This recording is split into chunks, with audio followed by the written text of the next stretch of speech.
ఓం శ్రీ సచిదానంద సమర్థ సద్గురు సాయినాథ్ మహారాజ్ కీ జై. సాయి బంధువులారా, ఈ మధ్య బాబా పైన విమర్శలు వస్తున్నాయని చాలామంది సాయి భక్తులు బాధపడుతున్న సంగతి తెలిసిందే. కానీ వారిలో కూడా కొంతమంది బాబాని ఇలా అన్నారే, బాబాని ఇలా అన్నారని తీవ్రంగా మనస్తాపం చెంది మనోవేదనకు గురవుతున్న వాళ్ళని నేను చూశాను. వారి కోసంగా ఈ వీడియో చేయాలని అనుకున్నాను. భర్తృహరి సుభాషితం ఒకటి మీకు గుర్తుంటే కనుక ఆయన ఏనాడో చెప్పాడు ఒక అద్భుతమైనటువంటి సందేశం. తివిరి ఇసుమున తైలంబు తీయవచ్చు,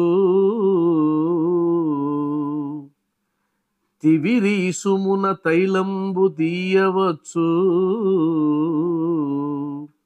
దవిలి మృగ తృష్ణలో నీరు త్రావవచ్చు, తిరిగి కుందేటి కొమ్ము సాధింపవచ్చు, తిరిగి కుందేటి కొమ్ము సాధింపవచ్చు, చేరి మూర్ఖుల మనసు రంజింపరాదు, చేరి మూర్ఖుల మనసు రంజింపరాదు. ప్రయత్నము చేత ఇసుక నుంచి చమురు తీయవచ్చును, ఎండమావి ఎందును నీరు త్రాగవచ్చును, తిరిగి తిరిగి కుందేటి కొమ్మునైనను సాధింపవచ్చును, గాని మూర్ఖుని మనస్సును మాత్రం సమాధాన పెట్టుట సాధ్యము కాదు. ఇది భర్తృహరి పద్యం. మూర్ఖుడు ఎంతమంది ఎన్ని రకాలుగా చెప్పినా మారడు కాబట్టే వాడిని మూర్ఖుడు అని అంటారు. ఎందుకంటే తెలియక చేస్తున్న వారు ఎవరైనా అయితే ఇంకెవరైనా ఇది తప్పు చేస్తున్నారండి అంటే నిజమే కదా అని సమాధాన పడతారు. కానీ తెలిసి చేసేవాళ్ళు చాలా ప్రమాదకరమైనటువంటి వ్యక్తులు. అలాంటి ప్రమాదకరమైన వ్యక్తుల వల్లనే సాయి భక్తులు ఈరోజు మానసిక క్షోభను అనుభవిస్తున్నారు. మరి వాళ్ళని మార్చగలమా అంటే మార్చలేం. మూర్ఖుల్ని ఎవరు మార్చగలరు? ఉదాహరణకి బాబావారు పలానా కులం పలానా మతం అంటున్నారు. వీళ్ళు ఎవరైనా బాబావారికి పురుడు పోసిన వాళ్ళు ఉన్నారా? లేరు. అంటే తెలిసి కూడా మాట్లాడడం, వాదించడం అంతే, ఇంకోటేం కాదు. మరొక విషయం ఏంటంటే బాబావారు ఫలానా అని చెప్పడానికి వీరు పురుడు పోయలేదు సరిగదా, వీరి దగ్గర బర్త్ సర్టిఫికేట్ అయినా ఉందా? అది కూడా లేదు.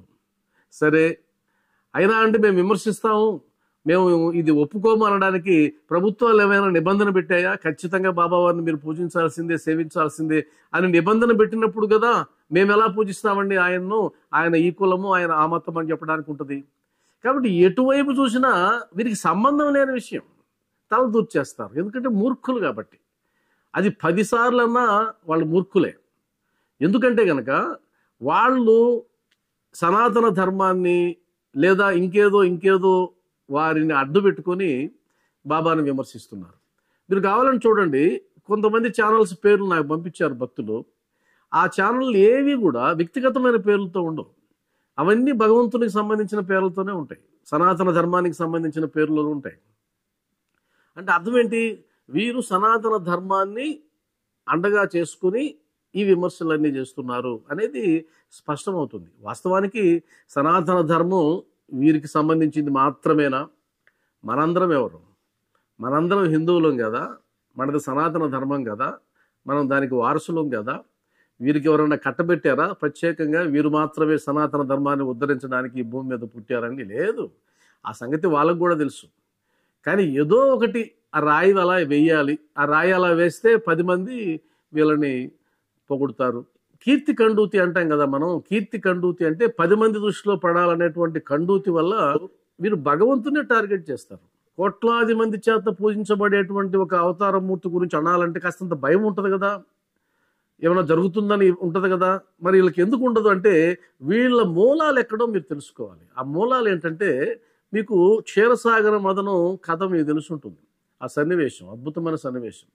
ఆ క్షీరసాగర మదనంలో ఒకవైపు దేవతలు ఉన్నారు, ఒకవైపు రాక్షసులు ఉన్నారు. ఈ రాక్షసుల సంతతి ఎక్కడికి వెళ్ళింది?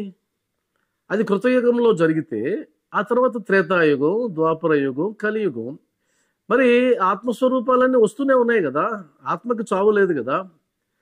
వారు మారుతూ వస్తున్నారు, రూపాలు మారుతూ వస్తున్నారు. అప్పుడు అలా కొమ్ములు ఉండేటివి, అలా కూరలు ఉండేటివి. ఆ యుగాలు మారిన తర్వాత మామూలు మనలాగానే మనుషుల్లాగానే ఉంటారు, కానీ ప్రవర్తన మాత్రం రాక్షసత్వంగా ఉంటుంది. నాకనిపిస్తుంది తెలిసి తెలిసి భగవంతుని దూషించే వాళ్ళు ఆ రాక్షసి సంతతి మాత్రమే, ఇంకొకరు కాదు. మరి వీళ్ళని మనం ఎదురుదాడి చేయాలండి, వీళ్ళ గురించి మళ్ళీ వీడియోలు చేయాలండి, అనవసరం. ఎందుకంటే కనుక ఇందాకే చెప్పాను, మూర్ఖుల మనసు రంజింపనేరదు, రంజింపలేము కూడా, జరగదు. అలా చేస్తూ పోయే కొద్దీ వాళ్ళు ఇంకా పాపం గడుపుకుంటారు. అందువల్ల బాబావారు సూటిగా చెప్పారు, ఎవరైనా విమర్శిస్తే దాన్ని భరించు అని. మరి ఎలా భరిస్తామండి? మన తండ్రి లాంటి బాబావారిని అంటూ ఉంటే ఎలా భరిస్తాం అని అంటే గనక అంతకి మించిన ఆప్షన్ లేదు. మీకు ఒక ప్రయోగాన్ని కూడా ఈ సందర్భంలో మీకు చేసి చూపిస్తాను. అంటే నేను ఎంచుకున్నటువంటి మార్గం. ఎందుకంటే గనక మనకు ఒకరి మీద కక్షలు వద్దు, ఒకరి మీద శత్రుత్వాలు వద్దు, ఒకరిని మనం ద్వేషించాల్సిన అవసరం కూడా లేదు. ఎవరెవరి బుద్ధికి తగినట్టు వాళ్ళు మాట్లాడుకుంటూ ఉంటారు. స్వేచ్ఛ, వాక్ స్వాతంత్రం భారతదేశంలో ఉంది కాబట్టి మాట్లాడుకుంటూ ఉంటారు. ఒక కథ నాకు గుర్తొస్తూ ఉంది. అదేంటంటే, ఒక సాధువు ఒక చెరువు గట్టు పైన కూర్చుని ఉన్నాడట. ఆ చెరువు నీళ్ళల్లో ఒక తేలు కొట్టుకుని పోతూ ఉందట. ఈ సాధువు చూసి అయ్యో చనిపోతుందేమోనని ఒక కర్రపుల్లని దానికి ఆసరాగా పెట్టాడు. అది ఆ కర్రపుల్ల పట్టుకొని పైకి ఎక్కొచ్చి సాధువుని కుట్టింది. అలా విసిరేసేసాడు. మళ్ళా నీళ్ళల్లో పడింది. మళ్ళా కొట్టుకొని పోతా ఉంది. ఈ సాధువు మనసు ఒప్పలేదు. మళ్ళా ఇంకొక పుల్లని అడ్డుగా ఇచ్చాడు ఆసరాగా. మళ్ళా అది ఆ పుల్లను ఆసరాగా చేసుకుంది. మళ్ళా పైకొచ్చి మళ్ళా సాధువుని కుట్టింది. ఇలా 2-3 సార్లు సాధువు చేసిన తర్వాత ఇదంతా గమనిస్తున్నటువంటి ఒక వ్యక్తి అడిగాడు సాధువుని, ఏమండి, అది నీకు కీడు చేస్తుందని తెలిసి కూడా మీరు దాన్ని ఎందుకు కాపాడుతున్నారు, ఎందుకు కాపాడాలని అనుకుంటున్నారు అంటే, అప్పుడు ఆ సాధువు అన్నాడట, కుట్టడం దాని నైజం అయితే కాపాడడం నా నైజం. దాని నైజం అది మార్చుకున్నప్పుడు నా నైజాన్ని నేనెందుకు మార్చుకోవాలి అన్నాడట. కాబట్టి నిందించడం వాళ్ళ నైజం అయితే భరించడం మన నైజంగా మారితే ఒకరోజు ఒకటి వస్తుంది, వాళ్ళ తప్పులు వాళ్ళు తెలుసుకునే రోజు ఒకటి వస్తుంది. ఆ రోజు బాబావారే తెప్పిస్తారు, వాళ్ళకి కనువిప్పు కలిగిస్తారన్నది నా విశ్వాసం. ఎందుకంటే కోట్లాది మందిని మార్చినటువంటి బాబావారు ఆ 4-5 మార్చలేరా, 100% మారుస్తారు. దీనికి సంబంధించి ప్రాక్టికల్గా మీకు ఒకటి చేసి చూపించాలనుకుంటున్నా. ఒక్కసారి ఈ ప్రయోగాన్ని గమనించండి. సాయితత్వం ఇలా ఉన్నది. బాబావారు షిరిడీకి వచ్చిన తర్వాత ఆయన బోధనలు విని కోట్లాది మంది ఆయన సన్నిధికి చేరారు, ఆయన ఆశ్రయించారు, ఎన్నో అనుభవాలు పొందుతున్నారు. ఎప్పుడైతే ఈ సాయితత్వం ఇంత స్వచ్ఛంగా ఎదుగుతూ ఉందో కొంతమందికి కన్ను గుట్టింది. అలా కన్ను గుట్టి స్వచ్ఛమైనటువంటి ఈ సాయితత్వంలోకి కొన్ని విషబీజాలను నాటడానికి ప్రయత్నం చేస్తున్నారు. ఆ విషబీజాలను నేను ఇక్కడ ఒక రంగు నీళ్ళతో వేస్తున్నా. ఒక వ్యక్తి వచ్చాడు, ఒక ఛానల్ పెట్టాడు. ఆ ఛానల్ ద్వారా సాయితత్వంలో కొంత మలినం చేయాలని ప్రయత్నం చేశాడు. అదేవిధంగా ఇంకొంతమంది వచ్చారు, వాళ్ళు కూడా ప్రయత్నం చేశారు. సాయితత్వంలో రకరకాల అపోహలు సృష్టించాలని ప్రయత్నం చేశారు. ఇప్పుడు స్వచ్ఛంగా ఉన్నటువంటి ఈ సాయితత్వం కాస్త మురికి పట్టింది అనిపించేటట్లుగా వాళ్ళు చేశారు. ఏమండి, సాయిబాబాకి కులం అది, సాయిబాబా మతం అది, మీరు ఇలా మోసపోతున్నారు, అలా మోసపోతున్నారు, సాయిబాబా డబ్బులు వేరే వాళ్ళు తీసుకెళ్తున్నారు, వేరే మతానికి సపోర్ట్ చేస్తున్నారు, రకరకాలు. ఈ రకరకాలన్నీ కలిపి వాళ్ళు ఈరోజు బాబా గురించి రకరకాల వదంతులు, అసత్యాలు వ్యాప్తి చేశారు అనుకుందాం. కాబట్టి ఇప్పుడు మనం ఏమనుకుంటున్నామంటే దీన్ని బాగు చేయాలని ప్రయత్నం చేస్తున్నాం. నా సలహా ఏంటంటే దీని జోలికి వెళ్ళొద్దు, వారి విమర్శల జోలికి వెళ్ళొద్దు, వారు ఏం చెబుతున్నారో పట్టించుకోవద్దు. మనం చేయాల్సిన పని ఏంటి, దీన్ని టచ్ చేయకుండా, దాని జోలికి వెళ్లకుండా మనం ఒక పని చేసినట్లయితే ఈ మురికిగా అనుకున్నటువంటి వాళ్ళు, మలినం చేశామని భావిస్తున్నటువంటి వాళ్ళు, వాళ్ళ చేష్టలన్నీ ఉడికిపోయి స్వచ్ఛమైనటువంటి మరలా సాయి తత్వం, సాయి ప్రభ వస్తుంది. ఒకసారి గమనించండి. ఇప్పుడు నేను దాని గురించి ఏం ఆలోచించడం లేదు, దాని గురించి పట్టించుకోకుండా నా ప్రయత్నం నేను చేస్తున్నాను. నా ప్రయత్నం ఏంటి? నా ప్రయత్నం అంటే ఎవరెవరైతే ఆ అసత్య ప్రచారాలు చేస్తున్నారో అసత్య ప్రచారాలని ఖండిస్తూ సాధ్యమైనంత వరకు ఎక్కడెక్కడైతే భక్తులు వాటి గురించి మాట్లాడుకుంటుంటారో నా పరిధిలో ఉన్నంత వరకు నేను నా ప్రయత్నం చేస్తూ ఉన్నాను, నా ప్రయత్నం చేస్తూ పోతున్నాను. వారి గురించి మాట్లాడడం లేదు, వారిని ద్వేషించడం లేదు, వారి విమర్శలను కూడా నేను పట్టించుకోవడం లేదు. నా పని నేను చేసుకుంటూ వెళ్ళిపోతున్నాను. ఇలా చేసిన తర్వాత మీరు గమనించండి, మన ప్రయత్నం చేత వారితో సంబంధం లేకుండా వాళ్ళు ఏదైతే మేము మలినం చేసేసాం, మేము ఇబ్బంది పెట్టేశాం, మేము చాలామందిని మార్చేసామని ఫీల్ అవుతున్నారో వాళ్ళ చేష్టలన్నీ ఉడికిపోయి ఖచ్చితంగా పూర్వపు స్వచ్ఛత వచ్చి తీరుతుంది. దీనివల్ల నిరూపితమైంది ఏంటంటే కనుక వాళ్ళ గురించి ఆలోచించాల్సిన పని లేదు, మన ప్రయత్నం మనం చేసుకుంటూ వెళ్ళిపోతే సరిపోతుంది. ఇది నా భావన.